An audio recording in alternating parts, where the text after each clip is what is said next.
ये विवाद आप जानते हैं इंटरनेशनल हो गया है। कतर, कुवैत और ईरान ने भारतीय राजदूतों को तलब करके विरोध जताया है। कई अरब देशों ने अपने अपने सुपर स्टोर्स में इंडियन प्रोडक्ट्स को बैन कर दिया है। इसके अलावा 57 मुस्लिम देशों के इस्लामिक सहयोग संगठन यानी OIC ने भी निंदा की है। हालांकि भारत सरकार ने OIC का बयान खारिज किया है और कहा है कि भारत में हर धर्म का सम्मान होता है, लेकिन देश में भी उबाल आया हुआ है। बीजेपी ने भले ही नुपुर शर्मा को सस्पेंड कर दिया हो, नवीन कुमार जिंदल को निष्कासित कर दिया हो, लेकिन विरोध करने वाले इनकी गिरफ्तारी की मांग कर रहे हैं। रिपोर्ट देखिए।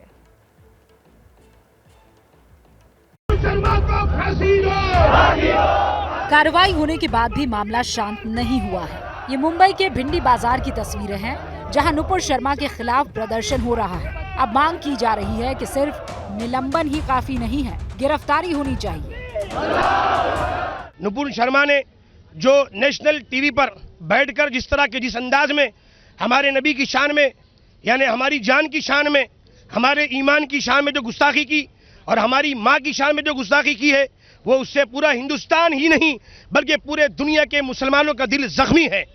और हम पहले ही दिन से हुकूमत से मुतालबा करते आ रहे हैं कि उस पर फौरी सख्त से सख्त, कड़ी से कड़ी कार्रवाई की जाए, उसको गिरफ्तार किया जाए, ऐसे चैनल पर पाबंदी लगाई जाए, उस एंकर पर पाबंदी लगाकर उसको गिरफ्तार किया जाए। नुपुर के बयानों पर देश की सियासत में भी उबाल आया हुआ है। असदुद्दीन ओवैसी बुरी तरह से भड़के हुए हैं, साफ आरोप लगा रहे हैं कि प्रधानमंत्री ने कार्रवाई नहीं की, जिसकी वजह से भारत की बेइज्जती हुई। ओवैसी भी बीजेपी के प्रवक्ताओं को गिरफ्तार करने की मांग कर रहे हैं। भारत के मुसलमानों को उनकी आवाज को नहीं सुनना प्रधानमंत्री की, ये प्रधानमंत्री भारत के मुसलमानों की नहीं बल्कि भारत के शहरियों की बेइज्जती कर रहे हैं। हम 10 दिन से पुकार रहे हैं, FIR रजिस्टर कराने के, एक्शन लीजिए, एक्शन लीजिए, मगर आप अब एक्शन किस पे लेते? कानपुर पे एक्शन लेते जहां पर 34 मुसलमानों पर NSA लग गया, और आपके स्पोक्स पर्सन आराम से अपने घर में बैठिए, कोई उन पर एक्शन नहीं लेगा।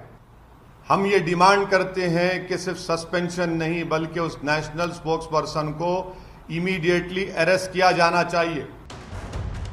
नुपुर शर्मा के निलंबन की कार्रवाई को ओवैसी खाड़ी देशों के दबाव में लिया गया फैसला बता रहे हैं। ओवैसी ने आज एक और बड़ा आरोप लगाया और ये कह दिया कि जब से भारत में ज्ञानवापी का मुद्दा चला है, तब से सऊदी अरब भारत को महंगा तेल दे रहा है। क्या ये बात सच नहीं है कि किंगडम ऑफ सऊदी अरेबिया ने जो भारत को ऑयल बेचता है, $2 से उस ऑयल को बढ़ाकर $6 कर दिया? और बोलिए ज्ञानवापी, और बोलिए, बोलिए और बोलिए, गालियां दीजिए मुसलमानों को, इस्लाम को। अब ये अमेरिका को रेट नहीं बढ़ा, सऊदी अरेबिया ने ऑयल बेच, वही रेट पे बेच रहे हैं। भारत को $2 से $6 कर दिए। प्रधानमंत्री कौन सी फॉरेन पॉलिसी आपकी?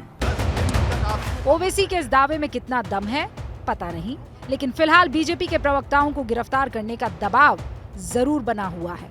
आज all India Muslim personal law board ने भी बयान जारी कर गिरफ्तारी की मांग की। पैगंबर इस्लाम पर अपमानजनक और अशोभनीय टिप्पणी करने वाले भाजपा सदस्यों को पार्टी से निलंबित करना पर्याप्त नहीं है। कड़ी सजा और प्रभावी कानून आवश्यक है। लेकिन ऐसा नहीं है कि नुपुर शर्मा की सिर्फ निंदा ही हो रही है, उन्हें समर्थन भी पुरजोर मिल रहा है। नुपुर शर्मा और नवीन जिंदल पर कार्रवाई से हिंदूवादी नेता साध्वी प्राची नाराज दिख रही हैं। उन्होंने दोनों को अपना समर्थन दिया है कि सच बोलने की सजा कई लोगों को मिल चुकी है और नुपुर शर्मा को भी वही सजा मिल रही है। लेकिन याद रखना, सच परेशान तो हो सकता है लेकिन पराजित नहीं होता। आज हर सनातनी नुपुर शर्मा के साथ है।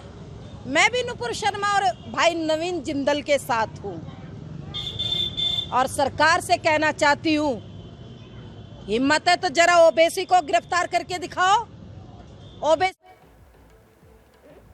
और ऐसे ही वो विरोध करते हुए ओवैसी का भी नजर आई। ABP न्यूज आपको रखे आगे।